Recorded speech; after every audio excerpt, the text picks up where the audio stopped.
అపోస్తలుల కార్యములు प्रेरितों की पुस्तक 10వ అధ్యాయం उसका 10वां अध्याय మొదటి 2 వచనాల్ని మనం చదువుకుందాం. उसके पहले 2 वचन पढ़ के हम आगे बढ़ेंगे।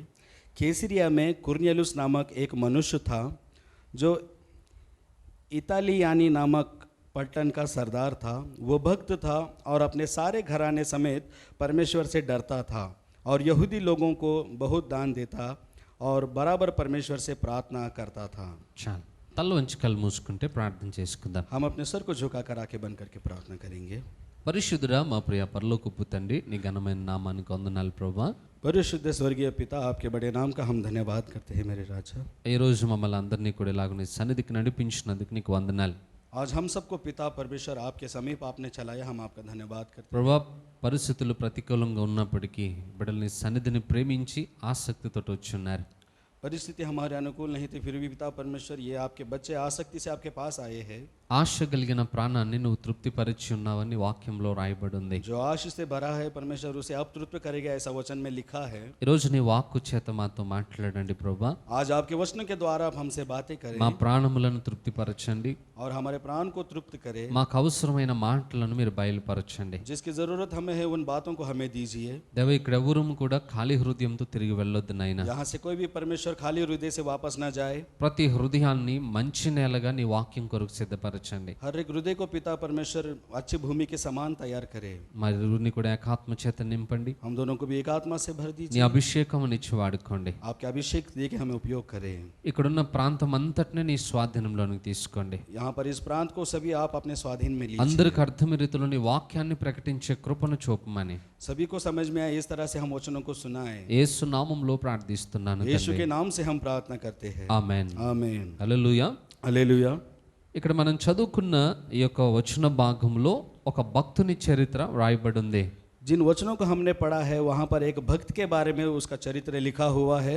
ఇటలీ అన్నొక ప్రాంతంలో కొర్నేలి అనొక భక్తిపరుడు ఒక ఆయన ఉన్నాడు.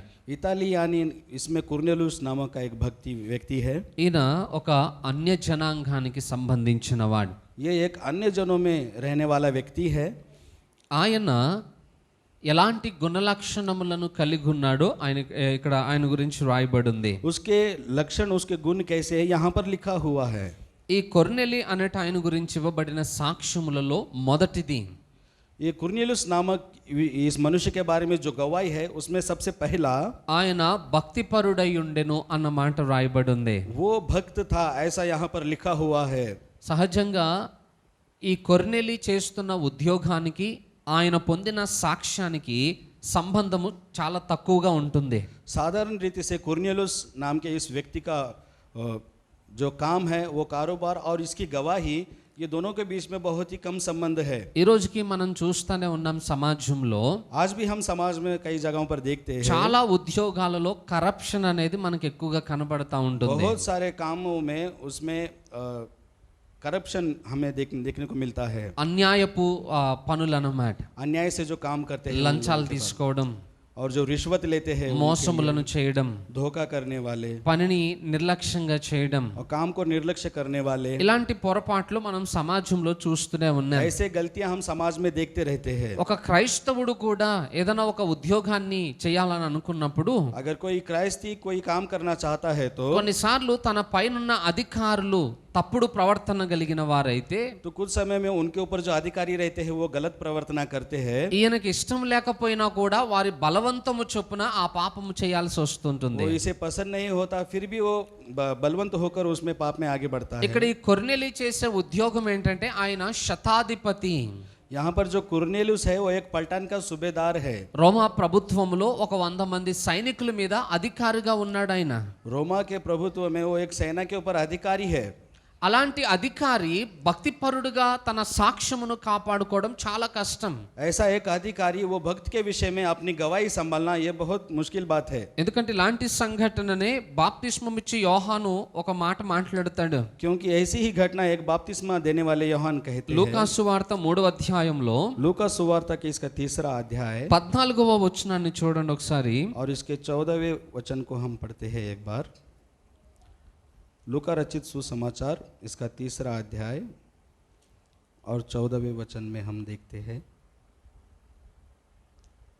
सिपाहियों ने भी उनसे ये पूछा, हम क्या करें? उसने उनसे कहा, किसी पर उपद्रव न करना और ना झूठा दोष लगाना और अपने वेतन पर संतोष करना। ఇక్కడ బాప్తిస్మం ఇచ్చి యోహాను ఒక చోట ప్రసంగం చేస్తా ఉన్నాడు. यहाँ पर बपतिस्मा देने वाले यूहन्ना यहाँ पर एक बात बता रहे ఆయన हैं। దగ్గరికి చాలా మంది ప్రజలు వచ్చారు. उनके पास बहुत सारे लोग आए అలా వచ్చిన వారిలో సైనికులు కూడా ఉన్నారట. और जो लोग आए उनके बीच में कुछ सैनिक भी थे।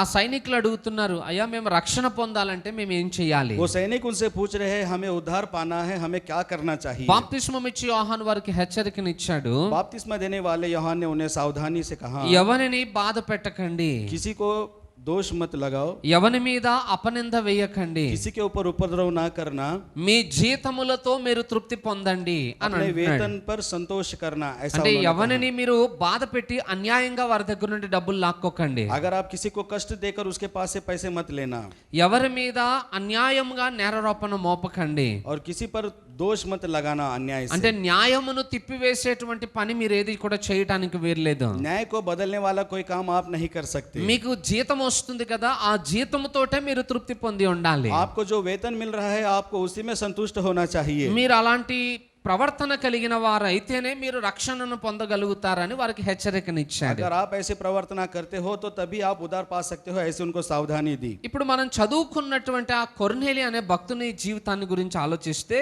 अगर हम जिस विषय कुर्नेलियुस के विषय में पढ़ा है उसके जीवन के बारे में अगर हम विचार करेंगे, ఆయన కూడా ఇలాంటి ఉద్యోగాన్ని చేస్తూ ఉన్నాడు. वो भी ऐसा ही काम कर रहा है, కానీ लेकिन ఎక్కడా కూడా నేరమును తన జీవితంలో జరగకుండా జాగ్రత్త పడతా ఉన్నాడు. उसने कहीं पर भी अपने जीवन में दोष लगाने अवकाश ना देते हुए ऐसा वो ఎవరిని सावधानी బాధ से रहा। పెట్టట్లేడు, उसने किसी को दुख नहीं दिया, న్యాయమును తిప్పివేసే పనులేవి చేయట్లేడు. न्याय को बदलने का कोई काम नहीं किया తనకు కలిగిన జీతముతోటే తన జీవితాన్ని కొనసాగిస్తూనే और ఉన్నాడు. उसको जो वेतन मिल रहा है उसी में वो अपने जीवन को चला रहा है। ఈరోజు మనము ఉద్యోగము చేసే దగ్గర కూడా आज हम जहाँ पर काम करते हैं वहाँ पर మన సాక్ష్యమును పాడు చేయడానికి అనేక రకాల పరిస్థితులు మనకు వస్తాయి. हमारी गवाही को खराब करने के लिए बहुत सारी परिस्थितियां आती है। మన చుట్టూ ఉన్నవారు దేవునికి వ్యతిరేకంగా మనం పాపము చేయనట్లుగా ప్రేరేపిస్తారు. हमारे इर्द गिर्द रहने वाले लोग हमें परमेश्वर की दृष्टि में पाप करने के लिए प्रेरणा देते हैं మోసములు చేయడానికి ప్రేరేపిస్తారు, और धोखा करने के लिए हमें प्रेरणा देते हैं, లంచములు తీసుకున్నట్లుగా మనల్ని ప్రేరేపిస్తారు. रिश्वत लेने के लिए हमें उभारते हैं। అయినప్పటికీ వాటన్నిటికీ మనం దూరంగా ఉండడం అలవాటు फिर చేసుకోవాలి. भी उन सब से दूर रहने की हमें सीखना चाहिए। మనం ఎక్కడైతే అన్యాయపు సొమ్ము కొరకు ఆశపడతామో और जहाँ पर भी हम अन्याय के धन के लिए आशा रखते हैं, అక్కడ మన భక్తిని పోగొట్టుకుంటాం. वहाँ पर हम अपनी भक्ति को खो देते हैं। దేవుని దృష్టిలో మనం దోషులముగా ఎంచబడతాం. परमेश्वर की नजर में हम दोषी ठहरते हैं। మనం చేసిన క్రియ అది మనకి పాపముగా ఎంచబడుతుంది. हम जो क्रिया करते हैं वो हमारे लिए पाप बन जाता है। మనం అనుకోవచ్చు ఆ రీతిలో సంపాదిస్తే ఎక్కువ ధనం మనకు వస్తుంది కదా అని. हम सोचते हैं अगर मैं उस रीति से कमाऊंगा तो मैं ज्यादा कमाऊंगा। సామెతల గ్రంథంలో ఒక మాట రాయబడి ఉంది, नीति वचन में एक बात लिखा हुआ है, యెహోవా ఆశీర్వాదము ఐశ్వర్యం ఇచ్చును, यहोवा का आशीर्वाद आपको ऐश्वर्य देगा। నరుల కష్టము చేత ఆ ఆశీర్వాదం ఎక్కువ కాదు అని. कष्ट आपके लिए बहुत ज्यादा दिन तक नहीं रहेगा। అంటే ఒక మనిషి తన సొంత ప్రయత్నముతో తాను అభివృద్ధి చెందాలని ఆశిస్తూ ఉంటాడట. एक मनुष्य अपने खुद के प्रयास से वो बहुत ज्यादा अभिवृद्ध होना కానీ चाहता है, బైబిల్ అంటుంది, लेकिन बाइबल कहता है నువ్వు ఎన్ని ప్రయత్నాలు చేసినా आप कितना भी प्रयत्न करो, దేవుడు నిన్ను అభివృద్ధి చెందించాలని ఆశించకపోతే अगर परमेश्वर आपको अभिवृद्ध नहीं करना चाहता నీ ప్రయత్నాలు ఏవి కూడా సఫలము तो కావు. आपके प्रयत्न कोई भी सफल नहीं ఒకడు होंगे। ఎదగాలన్నా ఒకడు పడిపోవాలన్నా అది దేవుని చేతిలో ఉన్న కార్యం. अगर कोई बढ़ना चाहता है या कोई गिरना चाहता है तो परमेश्वर का हाथ का कार्य మనం है, అది మర్చిపోతూ ఉంటాం. वो हम भूल जाते हैं। దేవుడు నన్ను ఆశీర్వదించాలంటే నేను భక్తి కలిగి ఉండాలి కదా, నా విషయాన్ని వదిలిపెట్టేస్తాం. परमेश्वर मुझे आशीर्वादित करे इसलिए मुझे भक्ति रहना चाहिए, इस बात को हम भूल जाते మన हैं। సొంత బలముతో మనం అభివృద్ధి చెందడానికి తప్పుడు పనులు చేస్తా हम ఉంటాం. अपने खुद से बल से अपने अभिवृद्धि के लिए हम गलत मार्गों में चलते हैं। అలాంటప్పుడే మన భక్తిని మనం పోగొట్టుకుంటాం. उसी समय में हम अपने भक्ति को खो देते हैं। కానీ కొర్నేలిని గురించి రాయబడి ఉంది, लेकिन कुर्नेलियुस के बारे में लिखा हुआ అతడు है, శతాధిపతిగా ఉద్యోగాన్ని చేస్తున్నప్పటికీ కూడా वो पलटन का सरदार था, फिर भी అతడు తన భక్తిని కాపాడుకున్నాడు, उसने अपने भक्ति को संभाल के తన रखा, పరిశుద్ధతను కాపాడుకున్నాడు, अपनी परिशुद्धता को संभाल के रखा, తన సాక్ష్యమును उसकी కాపాడుకున్నాడు. गवाही को उसने संभाल के रखा। ఈ రోజు మనం పనిచేసే స్థలంలో కూడా आज हम जहाँ पर काम करते हैं वहाँ ఆ రీతిలో మనము సాక్ష్యమును కాపాడుకోగలగాలి. उस प्रकार से हमें अपनी गवाही को संभाल के रखना है। ఒక చిన్న సంఘటన నేను మీకు జ్ఞాపకం చేస్తాను. छोटी सी घटना मैं आपको याद दिलाता हूँ। నేను హైదరాబాద్కి వచ్చిన కొత్తలో, जब ये हैदराबाद को आए थे नए అప్పటికి में, ఇంకా 18-19 సంవత్సరాలు అనుకుంటాను. तभी 17 और 18 वर्ष के थे। ఆ టైంలో ఒక ఉద్యోగంలోని జాయిన్ అయ్యాం. वहाँ पर उस समय में एक काम के लिए वहाँ पर भर्ती हुए। అప్పట్లో ఇంత డెవలప్మెంట్ లేదు హైదరాబాద్కి. वहाँ जब यहाँ पर उतनी बढ़ोतरी नहीं थी, ఎప్పుడో 2002 ఆ టైం అన్నమాట. 2002 की बात है। ఆ సమయంలో మేము బాలనగర్లో జాబ్ చేస్తా ఉన్నప్పుడు उस समय में ये बाल नगर में काम करते थे।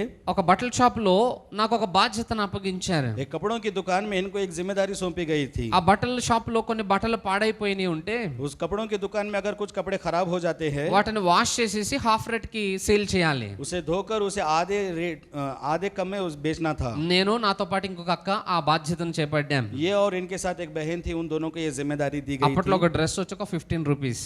तब वहाँ पर एक ड्रेस को 15 रुपए मिलते थे। మమ్మల్ని ఆ కాస్ట్ కమ్మని చెప్పేసి అన్నారు.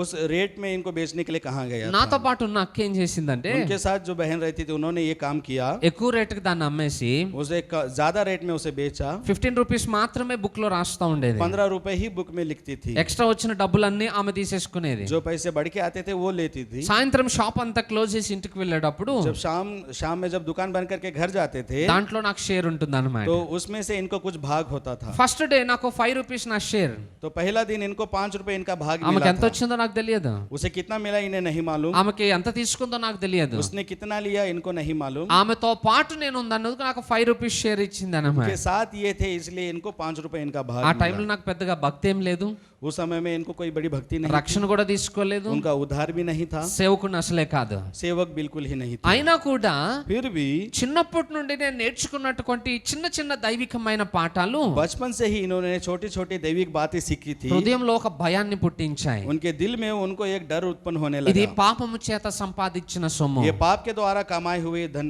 ఇది నేను ఉపయోగించుకుంటే దేవుని దృష్టిలో దోషిని అవుతాను. अगर मैं इसे उपयोग करूंगा तो परमेश्वर की नजर में मैं दोषी हो ఆ जाऊंगा। భయము ఆ రాత్రంతా నాకు కలవరాన్ని లేపింది. वो डर इनको रात भर सताता रहा। వాటిని వాడుకోవాలన్న ఆశ నాకు లేదు. उसे उपयोग करने की आशा इनमें नहीं थी। నెక్స్ట్ డే ఆ డబ్బులు తీసుకెళ్లి ఓనర్ కి ఇచ్చేసాను. अगले दिन ही जाकर इन्होंने वो पैसा मालिक को दे दिया। ఆయన చాలా సంతోషించాడు.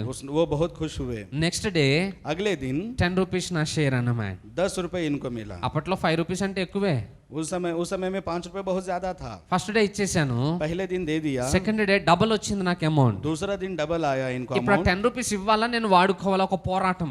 क्या ये 10 रुपए मुझे मालिक को देने चाहिए अपने पास रखने चाहिए? అయినా కూడా హృదయంలో ఒక గద్దింపు ఆరంభమైంది. फिर भी इनके मन में इनको एक सावधानी चेतावनी मिली, ఇది నా కష్టార్జితం కాదు కదా. ये मेरे कष्ट की संपत्ति नहीं है। నెక్స్ట్ డే కూడా అదే డబ్బులు తీసుకెళ్ళి ఓనర్ కి ఇచ్చేసాను. अगले दिन फिर से वो पैसे ले जाकर मैंने मालिक को ఇక दिए। నాకు అప్పుడు ఏమనిపించిందంటే, तब मुझे क्या मालूम हुआ, ఇక్కడనే కొన్ని రోజులుంటే अगर ऐसे ही मैं थोड़े दिन यहाँ रहा, ఏదో ఒక రోజు ఈ పాపమునకు నేను పడిపోయే అవకాశాలు ఉన్నాయి. किसी न किसी दिन मैं इस पाप में गिर जाऊंगा। అందుకే వీళ్ళకి దూరంగా ఉండడం మంచిదని జాబ్ రిజైన్ చేసి వచ్చేసాను. इसलिए मुझे इनसे दूर रहना चाहिए, ये सोचकर उन्होंने काम छोड़ दिया। ఒకవేళ నేను ఆ రోజు ఆ పాపం చేశాను అనుకోండి, अगर उस दिन इन्होंने ये पाप किया होता సమాజంలో నా సాక్ష్యమును तो పోగొట్టుకునేవాడిని. समाज में इनकी गवाही एक हो चुके होते। అందరి ఎదుట నేను కూడా దోషిగా सभी के ఎంచబడేవాడిని. सामने ये भी दोषी ठहरते। ఈ రోజుకి ఆ సంఘటన విషయంలో నాకు ఒక నెమ్మది ఉంటుంది. आज भी उस घटना के विषय में मुझे एक शांति मिलती है। దేవా నన్ను ఆ పాపంలో పడిపోకుండా కాపాడినందుకు నీకు వందనాలు. परमेश्वर ने उस पाप में गिरने से हमें बचाया। ఎందుకనంటే ఒక వ్యక్తి ధనము సంపాదించటం కంటే తన సాక్ష్యమును కాపాడుకోవడం చాలా क्योंकि ప్రాముఖ్యం. एक व्यक्ति पैसे कमाने से ज्यादा अपनी गवाही संभालना उसे बहुत जरूरी है। సామెతల గ్రంథం 22 అధ్యాయంలో మొదటి వచనంలో ఉన్న మాట, नीति वचन उसके 22वें अध्याय और उसके पहले वचन में लिखी हुई बात है, గొప్ప ఐశ్వర్యము కంటే మంచి పేరును, बड़े धन संपत्ति से आपका नाम अच्छा, వెండి బంగారముల కంటే దయయు కోరదగినవి. सोना और चांदी से दया आपके लिए बहुत उपयोगी। డబ్బా మంచి పేరా అని ఆలోచన చేస్తే अगर पैसा या अच्छा नाम ये दोनों के बारे में विचार करे ఈరోజు సమాజము డబ్బుకి ఎక్కువ तो ప్రాముఖ్యతనిస్తుంది. आज का समाज पैसों के लिए बहुत प्रामुख्यता देता అందుకే है। అది సంపాదించడానికి తప్పు మార్గములను ఎన్నుకుంటుంది. इसलिए उसे कमाने के लिए वो गलत रास्तों पर चलता है। కానీ డబ్బు ఎప్పుడు ఎవరి దగ్గర శాశ్వతంగా ఉండదండి. लेकिन पैसा किसी के पास हमेशा नहीं रहता। మనం అనుకుంటాం డబ్బు మన దగ్గర శాశ్వతంగా ఉంటుందని. हम सोचते हैं कि पैसा हमारे पास हमेशा के लिए रहेगा। ఇక్కడ ఉన్న మిమ్మల్ని అడుగుతున్నాను, यहाँ पर आप लोगों से हम पूछते हैं, మీరు సంపాదించింది మీ దగ్గరనే ఉందా, మీ దగ్గర నుండి వెళ్ళిపోయిందా? क्या आप जो कमाते हैं आपके पास ही है या दूसरों के पास चला गया? 10వ తారీఖు వరకు మనకు ఎలా ఉంటుందనంటే 10 तारीख तक हमारे पास ऐसा लगता है సాలరీస్ ఎప్పుడు పడతాయో అకౌంట్ లో, हमारी पगार हमें कब मिलेगी, ఖర్చులన్నింటికి ఎప్పుడు డబ్బులు చెల్లించాలో, इन खर्च के लिए सब पैसे मैं कब दूंगा। ఆ అకౌంట్ లో సాలరీ పడగానే మన ఆనందం చూడాలి ఆ రోజు. जब हमारे अकाउंट में पैसा गिरता है तो हमारी खुशी को देखना ఒక चाहिए। చిన్నపాటి పండగలా ఉంటుంది మన ఇల్లు, एक छोटा त्योहार ऐसा हो हमारे घर में लगता ఎందుకంటే है సాలరీ పడ్డదనమాట. क्योंकि हमारी पगार गिरी है, ఇది నాది, ये मेरा है, నాకు తృప్తి అన్నమాట. अतः हमें खुशी मिलती है। ఎన్ని రోజులు ఉంటుంది ఆ డబ్బు మన దగ్గర? वो पैसा हमारे पास कितने दिन रहता है? ఆ వచ్చిన నెక్స్ట్ డే నుండే जब वो आता है अगले ही दिन రూమ్ రెంట్కి, घर के भाड़ा కరెంట్ బిల్లుకి, और करंट का बिल, పాల బిల్లుకి, दूध का बिल, ఇంటి రేషన్ కి, घर के राशन के ఇక लिए, వాతావరణం బాగపోతే రోగాలు వస్తే హాస్పిటల్ కి, अगर समय अनुकूल रहे तो हमारी तबीयत खराब होती है और స్కూల్ दवाखाने के ఫీజులు, लिए, అన్ని రకాల ఫీజులకు వెళ్ళిపోతూనే और ఉంటాయి. स्कूल के लिए और बहुत सारे अनेक कामों के लिए हमारा पैसा जाता है। 10వ తారీఖు వరకు ఆ డబ్బు మనది, 10 तारीख तक ही वो पैसा हमारा అది है। దాటితే అది మనది కాదు. अगर वो चला जाएगा तो वो पैसा हमारा नहीं। ప్రతి మనిషి అలాగ అనుకుంటాడట, हर एक व्यक्ति ऐसा ही सोचता है, ఇది నాది నాది నాది అని ये मेरा है मेरा है मेरा है। అనుకుంటాడు, కానీ ఎవరి దగ్గర అది నిలబడదు. सोचता है लेकिन वो पैसा किसी के पास అది नहीं ఒకరి रहता। అకౌంట్ లో నుండి ఇంకొకరికి అకౌంట్ కి షిఫ్ట్ అవుతూనే वो ఉంటుంది. किसी अकाउंट में से किसी और के पास चला जाता డబ్బు ఎప్పుడు కూడా శాశ్వతంగా ఉండదు మన है। దగ్గర. पैसा कभी भी शाश्वत हमारे पास नहीं रहता। కేవలం మన మంచి పేరు మాత్రమే మనతోటి ఉంటుంది. केवल हमारा अच्छा नाम ही हमारे साथ रहता है। ఒకడు డబ్బును దొంగిలించుకెళ్తాడు కానీ మన పేరును దొంగిలించుకెళ్తాడా? कोई हमारा पैसा चुरा सकता है लेकिन हमारा नाम चुरा सकता है क्या? ఒకడు మన ఆస్తిని లాక్కోగలుగుతాడు కానీ మన సాక్ష్యమును లాక్కోగలుగుతాడా? कोई हमारी जायदाद को खींच सकता है लेकिन क्या हमारे नाम को खींच सकता है? కొర్నేలికి ఆ విషయం బాగా తెలుసు, कुरनेलियुस को वो विषय अच्छी तरीके से मालूम है, అందుకే తన భక్తిని కాపాడుకున్నాడే తప్ప इसलिए उसने अपनी भक्ति को बचाया। ధనము కొరకు ఎప్పుడు కూడా ప్రాకులాడలేదు ఆయన. उसने कभी भी संपत्ति के लिए ढूंढना नहीं किया। ఈరోజు మనం పని చేసే దగ్గర, आज हम भी हमारे काम की जगह पर, మనం నివాసం ఉండే దగ్గర, हम जहाँ पर रहते हैं, మన చుట్టూ ఉన్న వారి దగ్గర हम अपने इर्द गिर्द के लोगों के पास అటు సాక్ష్యమును మనం वैसी కాపాడుకోగలగాలి. गवाही को हमें संभाल के रखना है। డబ్బు సంపాదించడం ఈజీనే, पैसा कमाना बहुत आसान है, 100 రకాల మార్గాలు ఉన్నాయి దానికి, 100 तरीके के रास्ते हैं, కానీ సాక్ష్యమును కాపాడుకోవడం చాలా కష్టం. लेकिन गवाही को संभालना बहुत मुश्किल है। ఈరోజు ఆ సాక్ష్యమును మనం కాపాడుకునే ప్రయత్నం आज చేయాలి. उसी गवाही को हमें संभालने का प्रयत्न करना होगा, ఎందుకంటే మన సాక్ష్యమును మనం కాపాడుకున్నప్పుడే क्योंकि जब हम अपनी गवाही को संभालते हैं, మన తోటి వారిని నరకంలో పడిపోకుండా కాపాడగలుగుతాం. जब हमारे साथ वो व्यक्ति है उसे नरक में जाने से हम बचा सकते हैं। ఉదాహరణ చెప్తున్నాను, उदाहरण के लिए एक बात कहते నాకు చాలా మంది అన్యులైన స్నేహితులు ఉన్నారు. हैं, मुझे बहुत सारे अन्य लोग मित्र है, दोस्त है, వాళ్ళందరికీ తెలుసు నేను ఒక సేవకున్నాని. उन सबको मालूम है कि ये एक सेवक है। ఇప్పుడు వాళ్ళు నాకు చాలా వాల్యూ ఇస్తారు. वो लोग इन्हें बहुत वैल्यू देते हैं। ఇప్పుడు వారం అంతా, ఇప్పుడు ఆదివారం రోజు మీకు ప్రసంగం చేసిన తర్వాత अब संडे की ये बात इन्होंने वचन सुनाने के बाद సోమవారం వాళ్ళకి ఫోన్ చేసి సినిమాకి వెళ్ళాను అనుకోండి, मंडे के दिन मैं उनसे फोन करके पूछता हूँ कि चलो फिल्म के जाएंगे। మంగళవారం వాళ్ళతో పాటు వైన్ షాప్ కి వెళ్ళాను అనుకోండి, अगर मंगलवार के दिन मैं उनके साथ शराब पीने चला गया వాళ్ళు నాకు రెస్పెక్ట్ ఇస్తారా? तो क्या वो इन्हें रेस्पेक्ट देंगे? రేపు ఎప్పుడైనా అయ్యా మీరు కూడా రండి దేవుని మందిరానికి అని అంటే వాళ్ళు నా మాటకి వాల్యూ ఇస్తారా? अगर कभी किसी दिन मैं कहूंगा आइए आप भी हमारे चर्च में, तो क्या वो इन्हें वैल्यू देंगे? నా సాక్ష్యమును నేను పోగొట్టుకున్నప్పుడు जब ये अपनी गवाही खो देते हैं నాతో పాటు ఉన్న ప్రజలను కూడా నేను దేవుని దగ్గర నుండి तो పోగొట్టుకుంటున్నాను. हमारे साथ रहने वाले लोगों को भी मैं परमेश्वर के मार्ग में नहीं चला सकता। మన సాక్ష్యము అనేక మంది దేవుని దగ్గరికి రావడానికి ఒక సాధనంగా ఉంది. हमारी गवाही अनेक लोगों को परमेश्वर के पास खींच के लाने के लिए एक साधन है। ఈ రోజు అది మర్చిపోతున్నాం మనం, आज वो हम भूल रहे हैं, ఎందుకంటే మనం మన కొరకు మన చుట్టూ ఉన్న మనుషుల కొరకు బ్రతుకుతున్నాం కానీ क्यों हम अपने लिए और हमारे इर्द गिर्द रहने वाले लोगों के लिए जी रहे हैं। మన కొరకు ప్రాణం పెట్టి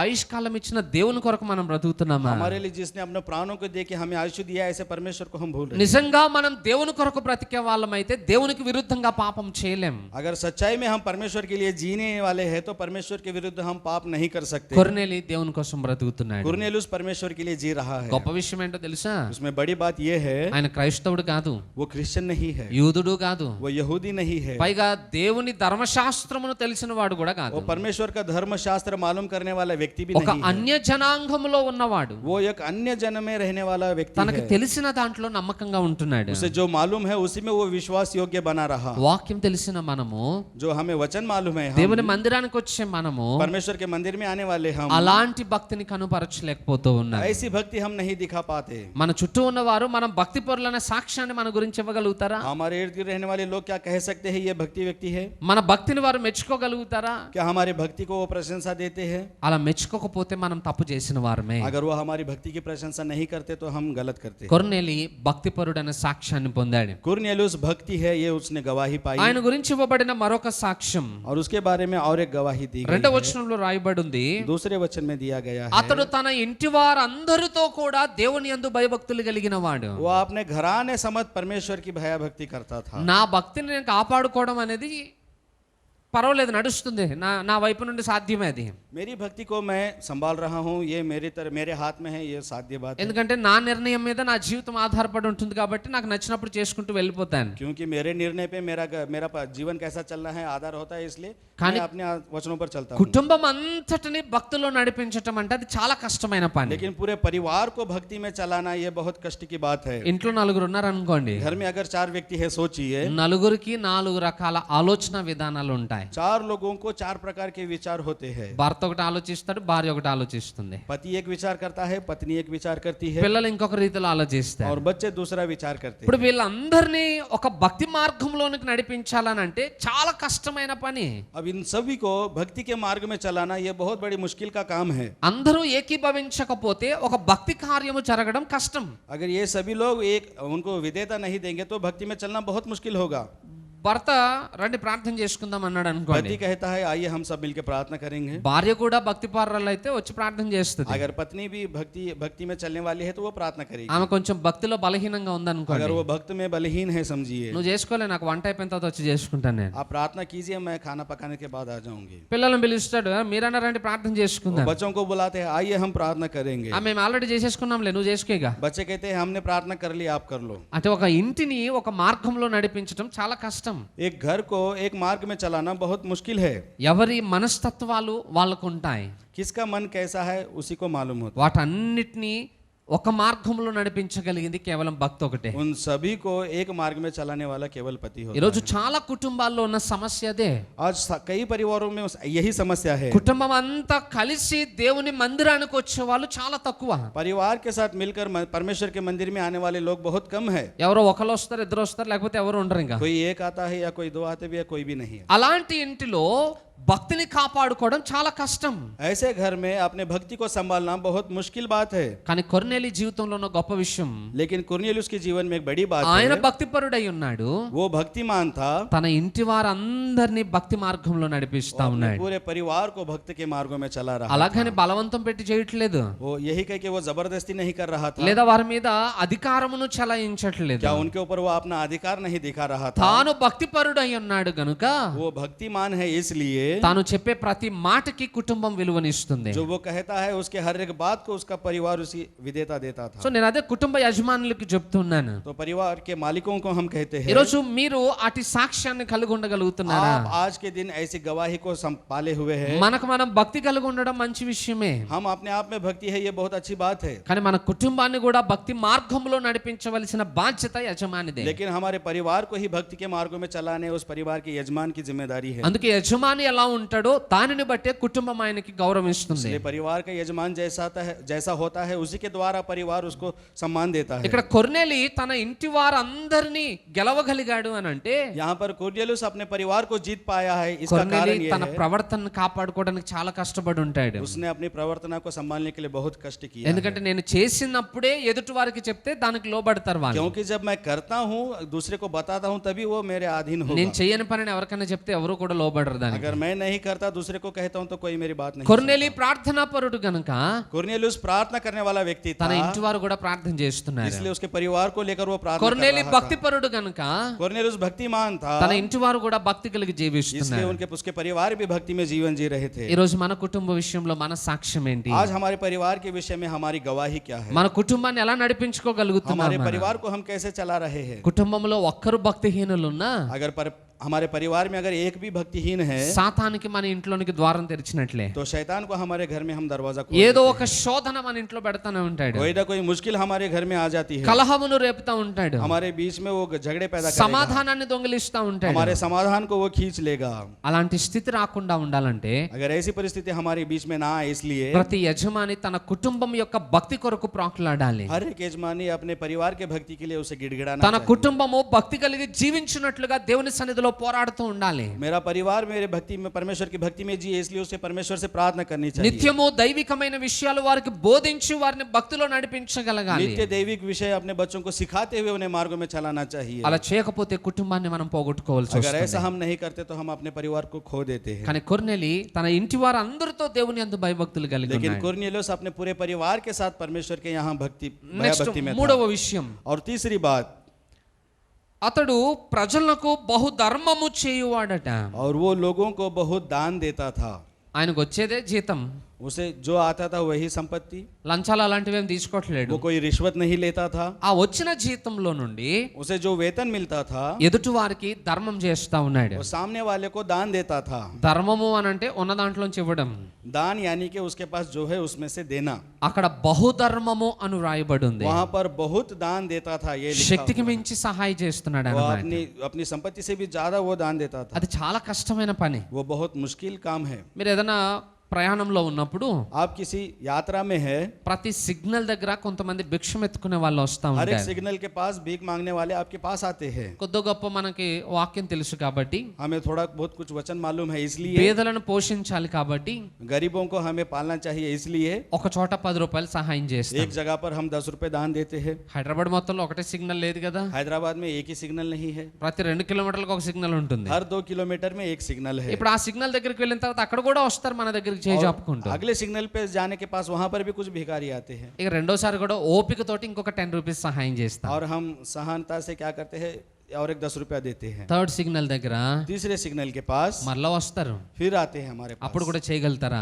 तो क्या हम तभी भी देते हैं? సెకండ్ టైమే మన కోపం వచ్చేస్తుంది. दूसरी बार ही हमें गुस्सा आता है. ఇక మీకు ఇలా 10 రూపాయలు ఇచ్చుకుంటూ వెళ్తే अगर मैं आपको 10 रुपए देता जाऊंगा, ఏదో ఒక రోజు నేను ఇక్కడికి రావాల్సి వస్తుంది. किसी न किसी दिन मैं भी यहीं पर खड़ा हो जाऊंगा. ఎందుకంటే ఉన్న జీతం అంతా మీకే ఇచ్చి మరి నేనేం చేయాలా? अगर मैं अपना सारा वेतन आपको दूंगा तो मैं क्या करूंगा? అందుకే ఎవరైనా చేయి చాపుకుంటూ మన దగ్గరికి వస్తే కోపం వచ్చేస్తుంది మనకి. अगर कोई भी हमारे सामने हाथ फैलाकर आता है तो हमें गुस्सा आ जाता है. ఎంతమందికి సహాయం చేయాలి? कितने लोगों को मदद करूं? ఎంతమందిని పోషించాలి? कितने लोगों को मैं ఇక पालूं? నాకు వేరే పనే లేదా? क्या मेरे को कोई दूसरा काम అవతలకు नहीं है? వెళ్ళండి అని కసురుకుంటాం. यहाँ से चले जाओ कह के हम गुस्सा करते हैं. కొర్నేలి लेकिन कुरनेलियुस బహుధర్మము చేయువాడు, वो बहुत दान देता था. అనేకులకు ఆయన సహాయపడుతూ వస్తున్నాడు. अनेक लोगों की उसने मदद की है. ఈ రోజు మన జీవితంలో కూడా आज हमारे जीवन में भी మన చుట్టూ ఉన్న వారి యొక్క అక్కరలలో మనం పాలివారై ఉండడం हमारे నేర్చుకోవాలి. इर्द गिर्द रहने वाले लोगों की आवश्यकता में हमें भी उनकी सहायता करनी चाहिए. పాలివారమై ఉన్నాం కదా అని చెప్పి పాపము కొరకు ఎవరికి సహాయం చేయకండి. हम उनकी सहायता करते हैं, इसलिए उनको पाप करने के लिए हमें प्रेरणा नहीं देनी चाहिए. ఎందుకంటే సహాయం చేయమన్నాం కదా, ఎవరికి పడితే వాళ్ళకి డబ్బులు ఇస్తూ ఉంటాం.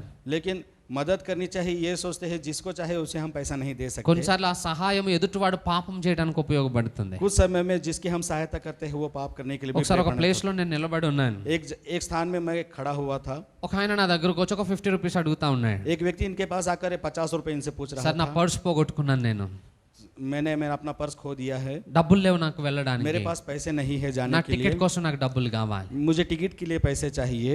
పోనీ అది ఏదైనా బస్ స్టాప్ అయితే టికెట్ తీసి బస్ ఎక్కించేవాడిని. अगर वहां पर कोई बस स्टॉप होता तो मैं टिकट लेके उसे बस चढ़ाता था. రోడ్లో ఉన్నాను నేను, मैं रोड पर हूँ ఇప్పుడు ఆయన కోసం నేను ఎక్కడ వెయిట్ చేయాలి? और उसके लिए मैं कहाँ इंतजार करूँ? సరే ఎవరి కష్టమైనా ఒకటే కదా అని చెప్పి 50 రూపీస్ ఇచ్చాను. ठीक है, इसको क्या मुसीबत है, ये सोचकर मैंने उसे 50 रुपए दे ఆ दिए. పక్కనే ఉన్న షాప్ ఆయన వచ్చి నన్ను తిడతా ఉన్నాడు. वो बाजू वाले दुकान वाला व्यक्ति आकर इन्हें गुस्सा कर रहा था. సరే ఎందుకు ఆయనకి 50 రూపాయలు ఇచ్చారు మీరు? अरे क्यों आपने उसको 50 रुपए दिया? లేదంటే ఆయన పర్సు పోగొట్టుకున్నాడట, దూరం వెళ్ళాలి. अरे नहीं, उसने कहा मैंने अपना पर्स खो లేదు दिया. సార్, ఆయన చెప్పేదంతా అబద్ధం. नहीं सर, ये झूठ कह रहा है. మీరు ఒక హాఫ్ అన్ అవర్ ఇక్కడనే ఉండండి. आप एक आधा घंटा यहीं ठहरिए. ఆ వ్యక్తే మీరు ఇచ్చిన డబ్బులతో తాగేసి వచ్చి మా షాప్ ముందు పడి ఉంటాడు. वही व्यक्ति शराब पीकर आपके दिए हुए पैसों से हमारे सामने ఆయన आकर खड़ा కనబడిన వాళ్ళు అందరిని ఇలాగ అడుగుతాడు. हो. वो जिसे दिखता है वो ऐसे ही पूछता है सभी అందరి को. దగ్గర ఇట్లానే చేయి చాపుతా ఉంటాడు सभी के पास वो ऐसी हाथ फैलाता है. అని చెప్పి అనేసి ఆ షాప్ ఓనర్ నా మీద కోప్పడతా और ఉన్నాడు. ऐसा कहकर वो दुकान वाला इन्हें गुस्सा कर रहा था. నాకు బాధ అనిపించింది. इन्हें दुख हुआ అంటే ఈ రోజు ఆయన తాగడానికి నేనే సహకరించినట్లు ఇప్పుడు. क्योंकि आज उसे पीने के लिए मैंने ही मदद की है. సో పేదలకు సహాయం చేయాలి,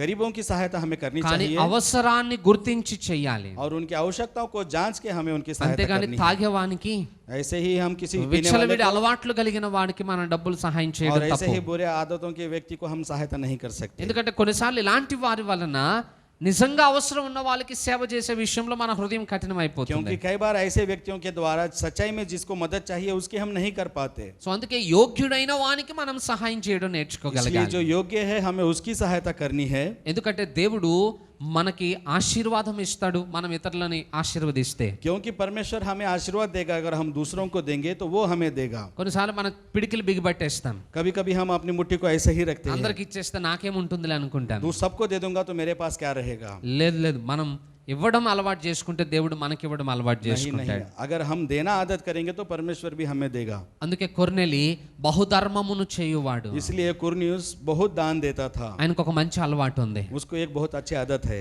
4వ లక్షణం, चौथा लक्षण उसका, ఆయన ఎల్లప్పుడూ దేవునికి ప్రార్థన చేయువాడు.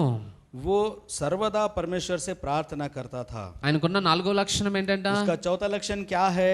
ప్రతిరోజు ఆయన ప్రార్థన చేస్తూ वो ఉంటాడు. प्रतिदिन प्रार्थना करता था। అన్యుడు वो अन्य व्यक्ति है, పెద్దగా భక్తి ఏం తెలియదు, उसको भक्ति के बारे में बहुत कुछ नहीं मालूम, తెలిసిన దాంట్లో నమ్మకంగా ఉంటున్నాడు, जितना उसे मालूम है उतने में वो विश्वास योग्य है। ప్రతిరోజు ప్రార్థన చేస్తున్నాడు. वो प्रतिदिन प्रार्थना करता है। మనకు వాక్యం తెలుసు కదా, हमें वचन मालूम है, ప్రార్థన చేయాలని కూడా తెలుసు కదా. प्रार्थना करना है ये भी हमें मालूम है। ప్రతిరోజు మనం ప్రార్థన क्या చేస్తున్నామా? हम प्रतिदिन प्रार्थना करते हैं? మనకి ప్రార్థన ఆసక్తి పుట్టాలంటే प्रार्थना की आसक्ति अगर हमारे अंदर उत्पन्न మన हो ఇంటిలో ఏదైనా కష్టం రావాలి, तो हमारे घर में कोई मुश्किल आनी चाहिए, లేదా మన ఒంటిలో ఏదైనా రోగం పుట్టాలి. या फिर हमारे शरीर में कोई बीमारी होनी चाहिए। సమస్య వస్తేనే దేవుడి వైపుకి మనం చూస్తాం. जब समस्या आती है तभी हम परमेश्वर के ऊपर देखते हैं। సమస్య రాకపోతే దేవుడే గుర్తున్నాడు మనకి. अगर समस्या नहीं आती तो हमें परमेश्वर भी याद नहीं आता। దేవునికి తెలుసు మనల్ని ఆయన దగ్గరికి ఎలా రప్పించుకోవాలి. परमेश्वर को मालूम है कि उसे हमारे पास अपने पास कैसे खींचना है। అందుకే దేవుడు కూడా ఏం చేస్తాడంటే इसलिए परमेश्वर भी ये करता है, అప్పుడప్పుడు ఒక రాయి మన మీద వేస్తా ఉంటాడు तब అన్నమాట. तब एक पत्थर हम पर फेंकता है। ఒక ఉదాహరణ చెప్తాను. एक उदाहरण मैं आपको बताता हूँ। ఒక ప్రాంతంలో ఒక రాజుగారు పరిపాలన చేస్తా ఉన్నాడు. एक प्रांत में एक राज्य पर वो अपना राज्य कर रहे थे। కొంతమంది బందిపోటు దొంగలు ఆ రాజుగారి కుమార్తెని కిడ్నాప్ చేసి తీసుకెళ్లిపోయారు. और कुछ वहाँ के आतंकवादी उस राज्य के बेटी को लेकर चले गए। అక్కడికి వెళ్ళిపోయి వీళ్ళు ప్లాన్ చేసుకుంటా ఉన్నారంట. वहाँ पर जाकर ये अपनी योजना बना रहे हैं। రాజుగారి దగ్గర బాగా డబ్బులు డిమాండ్ చేద్దాం, राजा के पास हम बहुत सारा पैसा पूछेंगे, ఆయన కుమార్తె కోసం మనం ఎంత అడిగినా ఇస్తాడు. ఇప్పుడు वो अपनी बेटी के लिए जितना भी पूछेंगे वो देगा। వాళ్ళందరూ ప్లాన్ చేసుకుంటా वो ఉన్నారు. सब योजना बना रहे थे। రాకుమార్తె మాత్రము राजकुमारी लेकिन మేడగది కిటికీలో నుండి చూస్తా ఉందట. वो ऊपर से खिड़की में से देख रही थी, ఈ రూట్లో ఎవరైనా వస్తే బాగున్ను, इस रास्ते से अगर कोई गुजरेगा तो నేను अच्छा ఇక్కడ ఉన్న होगा। సమాచారం నా తండ్రికి मैं తెలియజేస్తాను. यहाँ पर हूँ, ये समाचार मेरे पिता को कोई, నా తండ్రి వారికి మంచి బహుమానం ఇస్తాడు मेरा पिता उसे बहुत अच्छा बहुमान देगा। అని ఆశతో చూస్తా वो ఉందట. आशा से ऊपर के मंजिल से देख रही ఆ थी। అరణ్యంలో ఎవరు తిరుగుతారు మనుషులు? उस जंगल में कौन घूमता है? ఎప్పటికో ఒక ఆయన వచ్చాడు.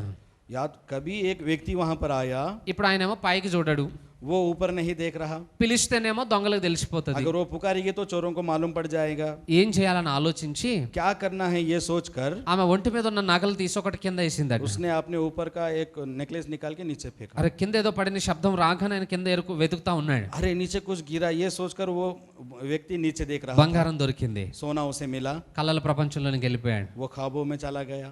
అమ్మాయి ఇది అమ్మితే ఎంత డబ్బులు వస్తాయో, अरे मैं इसे बेचूंगा तो कितना మంచి पैसा బిల్డింగ్ मिलेगा? కట్టుకోవచ్చు, मैं अच्छा बिल्डिंग बना सकता हूँ, మంచిగా బ్రతకొచ్చు. अच्छा जी सकता हूँ। కళల ప్రపంచంలోకి వెళ్ళిపోయాడు కానీ పైకి మాటను చూడలేడు. वो ख्वाबों में चला गया लेकिन उसने ऊपर नहीं देखा। రాకుమార్తె మరలా చౌకమ్మలు తీసి కింద వేసింది. राजकुमारी ने फिर से अपने कान की बाली निकाल कर మరలా नीचे తీసుకున్నాడు, మరలా కళల్లోకి వెళ్ళిపోయాడు కానీ ఆమెను మాత్రం చూడట్లేడు. फिर से उस बाली को उठाया, फिर से वो ख्वाबों में चला ఒంటి गया। మీద ఉన్న బంగారం అంతా తీసేస్తుంది, ఆయన పోగు చేసుకుంటున్నాడు. उसने अपने शरीर के ऊपर का हर एक भंगा सोना निकल कर नीचे फेंका, वो उठा रहा था। ఇంక వేయడానికి ఒక ఆభరణం కూడా లేదు ఆమె దగ్గర. और फिर बाद में उसके पास फेंकने के लिए कुछ भी नहीं ఆయన मिला। మాత్రం పైకి చూడట్లేడు. लेकिन वो ऊपर नहीं देख रहा था। మనం కూడా అంతే కదా, हम भी ऐसे ही करते हैं। తినడానికి సమృద్ధిగా ఉండి खाने के लिए सब भरपूर है, మంచి ఆరోగ్యంతో ఉండి अच्छा आरोग्य है, కట్టుకోవడానికి బట్టలు ఉంటే पहनने के लिए अच्छे कपड़े हैं, దేవుడు గుర్తున్నాడు మనకి. परमेश्वर हमें याद नहीं आता। ఆయన పరిస్థితి కూడా అలానే ఉందట. उसकी परिस्थिति भी ऐसी ही है। ఇక రూమ్ లో చూసింది, अगर वो रूम में देखती है, చిన్న రాయి దొరికింది. एक छोटा पत्थर मिला, ఆ రాయి తీసి నెత్తి మీద వేసేసిందట. वो पत्थर उठाकर उसने उसके सर पे मारा। ఎప్పుడైతే రాయి దెబ్బ తగిలిందో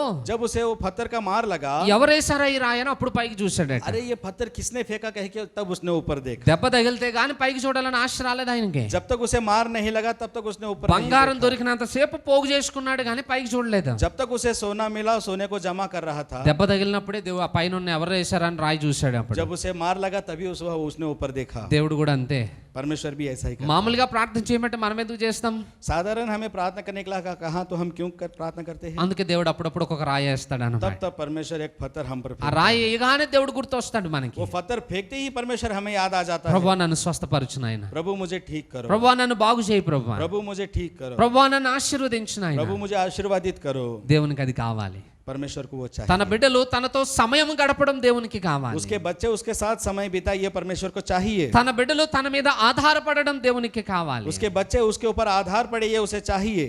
అందుకే అప్పుడప్పుడు ఒక రాయి వేస్తాడు అన్నమాట. इसलिए तभी तभी वो एक पत्थर फेंकता है। గాయం చేసేది ఆయనే, जख्म देने वाला वही है ఆ గాయానికి కట్టేది ఆయనే. మళ్ళా और उस जख्म को पट्टी बांधने वाला भी वही है। మళ్ళీ ఆయన దగ్గరికి వెళ్ళామనుకోండి, अगर फिर हम उसके पास जाते हैं, దేవుడు మనల్ని చేర్చుకుని మన అక్కరను తీరుస్తాడు वो అన్నమాట. हमें अपने पास लेकर हमारी जरूरतों को पूरा करता है। అందుకే ప్రార్థన అనేది ఎప్పుడు మనం నిర్లక్ష్యం చేయొద్దు. इसलिए प्रार्थना को हमें कभी भी निर्लक्ष्य नहीं करना चाहिए। కొర్నేలి ఎల్లప్పుడూ దేవునికి ప్రార్థన చేయువాడు. कुरनेलियुस हमेशा परमेश्वर से प्रार्थना करता था। మనం ఎప్పుడెప్పుడు ప్రార్థన చేస్తున్నాం? हम कब कब प्रार्थना करते हैं? ప్రతిరోజు ప్రార్థన చేయాలి, प्रतिदिन प्रार्थना करना चाहिए, కానీ మనం గుర్తొచ్చినప్పుడు ప్రార్థన చేస్తాం. लेकिन हमें जब याद आता है तभी हम प्रार्थना करते हैं। కొర్నేలి లాంటి సాక్ష్యం ఈ రోజు మనకి లేదేమో. कुरनेलियुस की जैसी गवाही हमारी नहीं అందుకే है। ప్రతి దినము దేవునితో సమయం గడపడం నేర్చుకోవాలి. इसलिए प्रतिदिन परमेश्वर के साथ समय बिताना हमें चाहिए। ఉదయ కాలమున మనం చేసే ప్రార్థన जब हम प्रातः काल में प्रार्थना करते हैं, ఆ దినమంతా మనము క్షేమమును అనుభవించడానికి మనకు సహాయం तो वो చేస్తుంది. सारे दिन का क्षेम यानी कि सारे दिन का लाभ हमें देता है, ఎందుకంటే దేవుడు మనల్ని సంరక్షించడానికి మనతో పాటు ఉంటాడు. क्योंकि परमेश्वर हमें बचाने के लिए हमारे साथ रहता है। నెక్స్ట్ ఇంకా కొన్ని లక్షణాలు ఉన్నాయి, అవి కూడా మీకు మామూలుగా గుర్తు చేస్తున్నాను. और आगे भी और कुछ लक्षण है, उसे मैं आपको साधारण रीति से అదే बताता हूँ। 10వ అధ్యాయం 22వ వచనంలో మనం చూస్తే वही 10वां अध्याय और 22वें वचन को हम देखते हैं। ఆయనను గురించి మరొక 3 లక్షణాలు ఉన్నాయి. उसके बारे में और 3 लक्षण दिखाए गए हैं। ఆయన నీతిమంతుడు, वो धर्मी था, దేవునికి భయపడువాడు, वो परमेश्वर से डरने वाला था, యోధా ప్రజలందరి వలన మంచి పేరును పొందుకున్నవాడు, यहूदी लोगों के बीच में उसका नाम बहुत अच्छा था, నీతిమంతుడు. धर्मी व्यक्ति था। ఆ సాక్ష్యం చాలా కష్టం. ये गवाही बहुत मुश्किल है। ఒకరిని పాపి అని అనడానికి మనకు నోరు వస్తుంది, కానీ ఒకరిని నీతిమంతుడు అనడానికి అంత ఈజీగా రాదు. एक व्यक्ति को पापी कहने के लिए हमें बहुत आसानी होती है, लेकिन किसी को धर्मी कहने के लिए बहुत मुश्किल है। ఎందుకంటే చెడ్డ పేరు తెచ్చుకోవడం ఎంత టైం పడుతుంది, क्योंकि बुरा नाम लेने के लिए आदमी को कितना टाइम लगता है, కానీ మంచి పేరు తెచ్చుకోవడానికి జీవితం పడుతుంది. लेकिन अच्छा नाम कमाने के लिए हमारी जिंदगी गुजर जाती కానీ కొర్నేలి నీతిమంతుడిగా సాక్ష్యం है। తెచ్చుకున్నాడు. लेकिन कुरनेलियुस ने, वो धर्मी था, ऐसी उसने गवाही पाई, పైగా దేవునికి భయపడువాడు. और ऊपर से वो परमेश्वर से डरने वाला था। ఆయన దేవునికి భయపడుతున్నాడు గనుక वो परमेश्वर से डरता था, इसलिए ఎవ్వరికి భయపడాల్సిన అవసరం లేదు. और किसी से उसे डरने की जरूरत नहीं थी। దేవునికి భయపడని వాడే అన్నింటికీ భయపడాల్సి వస్తది. जो परमेश्वर से नहीं डरता वो सबसे डरता है। ఏం జరుగుతుందో, क्या होगा, ఎవరేమంటారో, कौन क्या ఏం कहेगा, సమస్య వస్తుందో. क्या समस्या आएगी। కానీ దేవునికి భయపడేవాడు लेकिन जो परमेश्वर से डरता है ధైర్యంగా ఉంటాడు, वो धैर्य से रहता है, ఎందుకంటే ఆయన నా పక్షంగా ఉన్నాడు కాబట్టి. क्योंकि वो मेरे साथ है। इसलिए కొర్నేలి అట్టి మంచి సాక్ష్యాన్ని కలిగి ఉన్నాడు. इसलिए कुरनेलियुस उतनी अच्छी गवाही యోధా पाकर था। ప్రజలందరి వలన మంచి సాక్ష్యమును పొందినవాడు. यहूदियों के बीच में वो अच्छी गवाही पाकर था। సహజంగా యూదులు ఎవరు కూడా అన్యులను మెచ్చుకోరు, साधारण रीति से यहूदी किसी अन्य व्यक्ति को नहीं, అన్యులతో సహవాసం కూడా చేయరు వాళ్ళు. अन्य लोगों से वो सहवास भी नहीं करते। అలాంటి యోధా ప్రజలు वैसे यहूदी लोग కొర్నేలిని మెచ్చుకున్నారట. कुरनेलियुस को उन्होंने तारीफ की। కొర్నేలి మంచోడండి, कुरनेलियुस बहुत अच्छा है, మంచి వ్యక్తి, वो एक अच्छा व्यक्ति है, మంచి సాక్ష్యం కలిగిన వాడు. वो एक अच्छा गवाही पाने वाला व्यक्ति है। ఎలా సాధ్యమైంది ఆ సాక్ష్యం? कैसे साध्य हुआ इस गवाही के बारे में? కొర్నేలి భక్తిపరుడై ఉన్నాడు గనుక कुरनेलियुस एक भक्तिमान व्यक्ति था, इसलिए దేవుడే కొర్నేలిని అభివృద్ధి చేస్తూ వచ్చాడు. परमेश्वर ने ही कुरनेलियुस को अभिवृद्धि किया తన था। తోటి ప్రజలందరి ఎదుట గొప్పవాడిగా నిలబెట్టాడు. अपने सारे लोगों के सामने उसे खड़ा किया। ఈరోజు మన చుట్టూ ఉన్న ప్రజలు మన గురించి ఆ మాట చెప్తారా? क्या हमारे इर्द गिर्द रहने वाले लोग क्या हमारे बारे में ऐसा कह सकते हैं? మన లోపములను గురించి మాట్లాడేవారు 100 మంది ఉంటారు మన చుట్టూ, हमारे खामियों के बारे में बात करने वाले 100 लोग हमारे सामने खड़े होते కానీ हैं, మన మంచితనాన్ని గురించి మాట్లాడేటోడు ఒక్కడు కూడా ఉన్నాడు. लेकिन हमारी अच्छाई के बारे में बात करने वाला एक व्यक्ति भी नहीं रहता। అలాంటి వారిని మనం సంపాదించుకోవాలి. तो ऐसे व्यक्ति को हमें कमाना అలా चाहिए। సంపాదించుకోవాలంటే అంటే జీవిత విధానం మనకు ఉండాలి. उसे कमाना चाहिए, यानी कि हमारे जीवन को हमें उस तरह चलाना चाहिए। హల్లెలూయా. हालेलुया। ఇన్ని గుణ లక్షణాలు కొర్నేలిలో ఉన్నాయి గనుక इतने गुण और लक्षण उसके अंदर है, कुरनेलियुस के अंदर, इसलिए దేవుడు పేతురుని పంపించి ఆ ఇంటికి అంతటికి రక్షణ భాగ్యాన్ని అనుగ్రహించాడు. परमेश्वर ने पतरोस को उनके घर भेजकर उन सभी को उद्धार के मार्ग में चलाया। మనకు తెలిసిన వాటిలో మనం నమ్మకంగా ఉన్నామనుకోండి, जो हमें मालूम है, अगर हम उसमें विश्वास योग्य है, మనకి కొదువై ఉన్న వాటిలో దేవుని ఆశీర్వాదాన్ని చూస్తాం. तो जो हमारे अंदर कमी है उसे परमेश्वर आशीर्वादित करेगा। ఇన్ని లక్షణాలు ఉన్నాయి, కొర్నేలికి రక్షణ లేదు. इतने सारे लक्षण है, लेकिन कुरनेलियुस को उद्धार नहीं था। రక్షణ లేకపోతే ఆయన నరకానికి వెళ్తాడు. अगर उसे उद्धार नहीं मिलेगा तो वो नर्क में चला కానీ जाएगा। దేవుడు కొర్నేలిని చూశాడు. लेकिन परमेश्वर ने कुरनेलियुस को देखा, కొర్నేలి యొక్క భక్తిని చూశాడు. कुरनेलियुस की भक्ति को देखा పేతురును పంపించి రక్షణలోకి నడిపించాడు. और पतरस को वहां भेजकर उसे उद्धार के मार्ग में। ఈరోజు మనకు కూడా చాలా అవసరాలు ఉండొచ్చు, आज हमारी भी बहुत सारी आवश्यकताएं हैं, చాలా సమస్యలు ఉండొచ్చు. बहुत सारी समस्याएं हैं, కానీ మనకు తెలిసిన కొంచెం భక్తిలో మనం నమ్మకంగా ఉంటే लेकिन जो हमें मालूम है तो उस भक्ति में अगर हम विश्वास योग्य है దేవుడు మన ప్రతి పరిస్థితిని మార్చి మనకి నెమ్మదిని तो ఇస్తాడు. परमेश्वर हमारे प्रत्येक परिस्थिति को बदल के हमें शांति देगा। కాబట్టి ఈరోజు కొర్నేలి వంటి జీవిత విధానాన్ని మనం సంపాదించుకుందాం. इसलिए कुरनेलियुस के जीवन की रीति जिस तरह है, हमें भी उसी तरह चलना चाहिए। మంచిది, కొద్ది మాటలు దేవుడు దీవించును గాక. अच्छी बात है, इन बातों को परमेश्वर आशीर्वादित करे। తల వంచి కళ్ళు మూసుకుందాం. हम अपने सर को झुका कर आंखें बंद करेंगे। ఒక్కసారి మన జీవితాలను పరీక్ష చేసుకుందాం. एक बार हम अपने जीवन की परीक्षा करेंगे।